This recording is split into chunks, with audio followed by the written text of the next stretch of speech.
এক লোক তার জন্মদাতা মাকে বৃদ্ধাশ্রমে রেখে আসলো। একদিন হঠাৎ করে বৃদ্ধাশ্রম থেকে সেই লোকটার কাছে খবর আসলো, ভাই আপনার মা খুবই অসুস্থ, মৃত্যু শয্যায় কাতরাচ্ছে, আপনি এসে আপনার মাকে দেখে যান, উনি আপনার সাথে কথা বলতে চায়, শেষবারের মতো আপনার মায়ের কথাগুলো শুনে যান, উনি হয়তোবা আর বাঁচবেন না।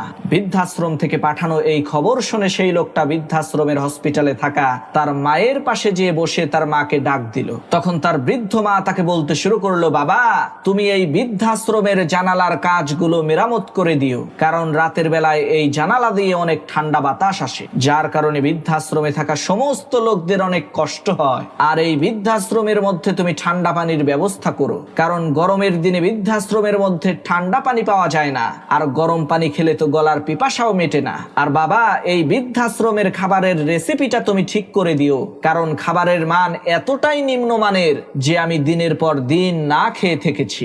লোকটা তার মায়ের এই কথা শুনে বলতে লাগলো, মা এর আগেও তো আমি অনেকবার তোমাকে দেখার জন্য এই বৃদ্ধাশ্রমে এসেছি, তখন তো তুমি এগুলো বলো নাই, আজকে তুমি মৃত্যু শয্যায়, আজকে কেন এই কথাগুলো বলছো? তখন লোকটার মা বলতে লাগলো, বাবা আমি তো অনেক কষ্ট করে বৃদ্ধাশ্রমের এই পরিবেশের সাথে নিজেকে মানিয়ে নিয়েছি, এখন আমি চিন্তা করছি তুমি যখন বৃদ্ধ হয়ে যাবে আর তোমার সন্তানেরা যখন তোমাকে এই বৃদ্ধাশ্রমে রেখে যাবে, তোমার তো অনেক কষ্ট হবে, কারণ তোমাকে তো আমি অনেক আদর যত্ন করে লালন পালন করেছি, এই ধরনের কষ্ট তুমি সহ্য করতে পারবা না, তাই তোমাকে সতর্ক করে গেলাম।